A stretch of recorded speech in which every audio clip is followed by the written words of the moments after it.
Hey now, what is up everybody? My name is Mike Brown, aka ReviewKingMB, and I am here to talk about just a few of my TV shows that have come back this week. And let's start with the last one I just got done watching. Arrow season 6. Can you believe it? 6 seasons of this show. Well, that huge cliffhanger that happened last season, which I loved. The island blowing up and us not knowing which characters survive, if any. Well, you see them do a time jump of 5 months later. Honestly, I thought that was their first mistake. Why would you do a time jump after that amazing cliffhanger? Like, we wanted it to pick up right where it left off. We wanted to see the aftermath of it. But instead, they decided to show Oliver with a bunch of his crew who are still alive, so that immediately negates any tension or wonder or suspense on who is dead, who's alive. You already see Diggle, you already see Mr. Terrific, you already see Wild Dog, you already see all of these characters, and you're like, okay. And then they wait and wait and wait until we finally do see Felicity. It's interesting to see Oliver, I guess now as a father, seeing him try to break through to his son. They ended up showing us what happened after the explosion on the island through flashbacks.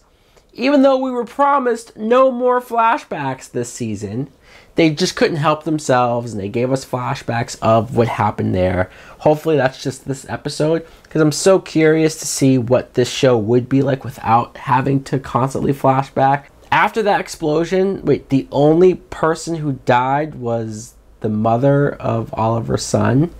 Like, nobody else? Really? They all made it out? I know some of them are still feeling the effects. Diggle, I guess, was injured when the explosion happened right behind him. Honestly, this new Dinah character, I know she showed up last season. I didn't really think too much of her. I almost think even less of her now. Not because she's horrible or I hate her, but it's just I don't feel anything for her. I don't have any connection to her. So when you put her and Katie Cassidy next to each other, well, like, I know Katie Cassidy, I know Laurel, I know technically it's Black Siren, it's Earth 2 version of Laurel, but still, I feel more connected to her, more familiar with her. It's interesting to see Katie Cassidy play the villain. My only thing about that is last season, her as Black Siren, there was something to her. There was some part of her that did feel some connection to Lance, or did feel like have some of her own history to some of these people, even if it wasn't like the real Laurel's.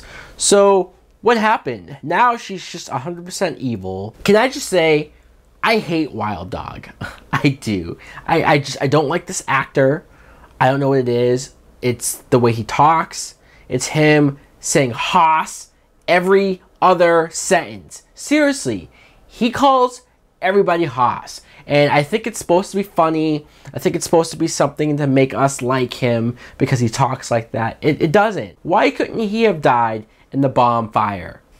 But he didn't. It was cool to see Slade Wilson.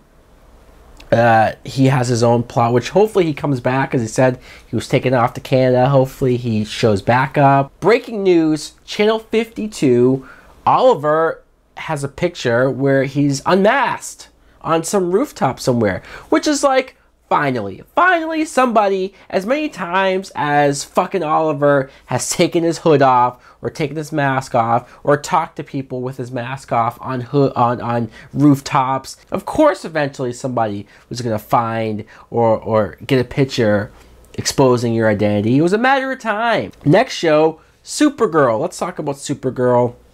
Very first thing we see Kara having a dream about Mon-El. She misses him. He has left. We don't know if he's still alive. And then her mother, this time played by Erica Durance, who played Lois Lane from Smallville. It was actually cool to see her back in a Superman, Supergirl-like show.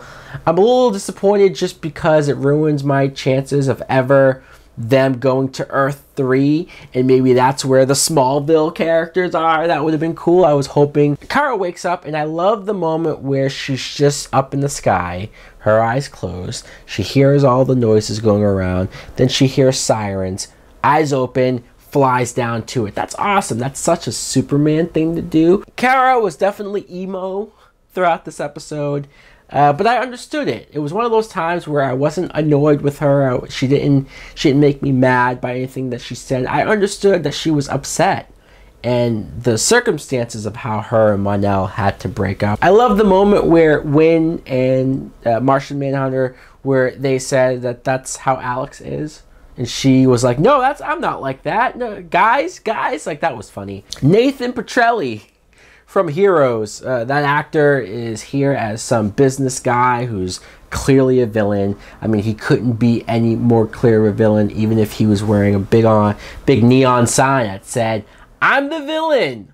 I'm evil. Because Kara quit Catgo, and I actually liked that moment. It was something to where, again, I was on her side, where Jimmy was trying to say, you need to write this deadline, where she's out there saving people. Look, I'm not saying what Kara was doing, what she was doing was healthy for her.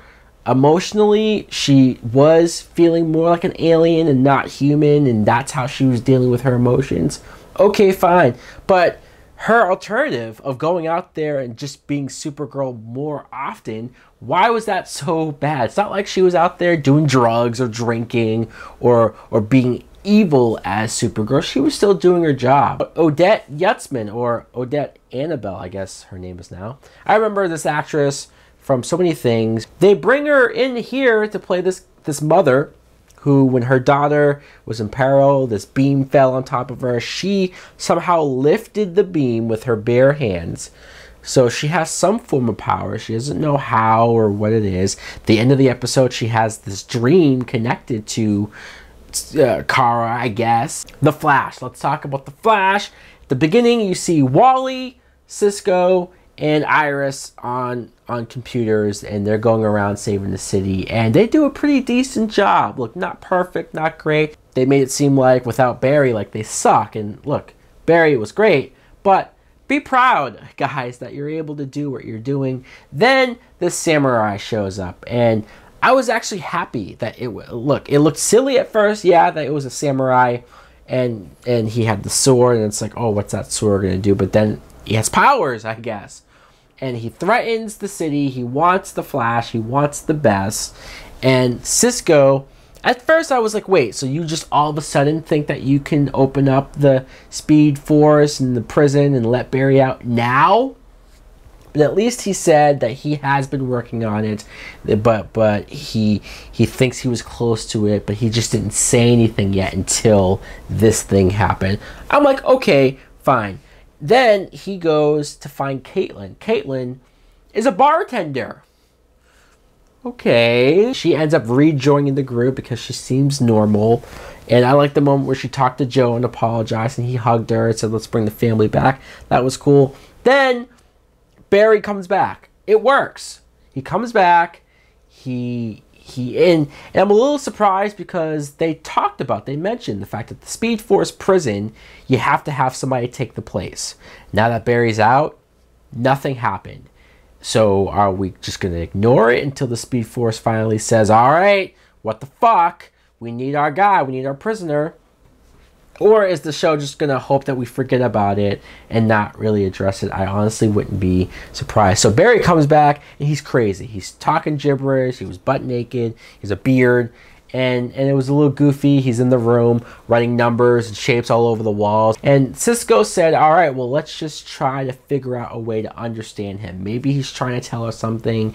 Maybe there is a language to this that we're going to figure out. And I honestly thought this is bullshit, right? They're just going to decipher this language and somehow tell in secret code what he's saying.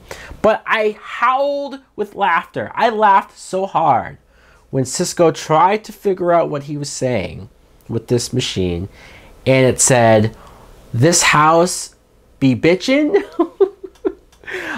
That was hilarious. It was hilarious because they were confused, Cisco was confused, and then he realized that he just fucked up and this wasn't working. And then Iris decides to give herself to the samurai because she's just saying, hey, if Barry's ever going to come back, it's going to be because I'm in danger. And it worked. Barry came out of his senses.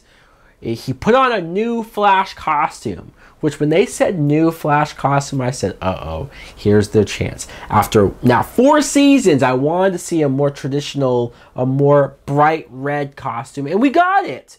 Barry looked amazing in this red Flash costume, looked awesome. I love the moment of him saving her through the field, and you find out the samurai was a robot, so that was a little weird. But Barry's back, and it seems like hopefully we get back to normal when it comes to the group, when it comes to Barry. Again, we need to see what's up with the Speed Force. Killer Frost still exists, though. When Caitlin went to quit at the bar, her other personality came out, and she looked like she could barely control her. So we're still going to have to deal with that. And you see the main villain is the Thinker, who I was tempted to look up his backstory or his comic book history. I read some stuff, but I didn't want to read too much. I didn't want, just in case, I wanted to be surprised. I wanted to see how this show presented him as a villain. Because I'm so fucking glad that there's no speedster, that there's no evil speedster that Barry has to deal with. We dealt with that for 3 seasons straight. There was like 4 different villains who had the same speed powers and just went up against him. I watched the first episode of The Gifted and I enjoyed it. I didn't love it. I'm not connected to the characters yet, but I thought it was pretty good. I love the X-Men animated series theme as the ringtone. The show instantly had me from there. So guys, let me know in the comments below, what do you think of all of these shows that I'm talking about? I know it's a lot. Talk about the ones that you want to talk about. Thanks for watching. Like, comment, subscribe. Later!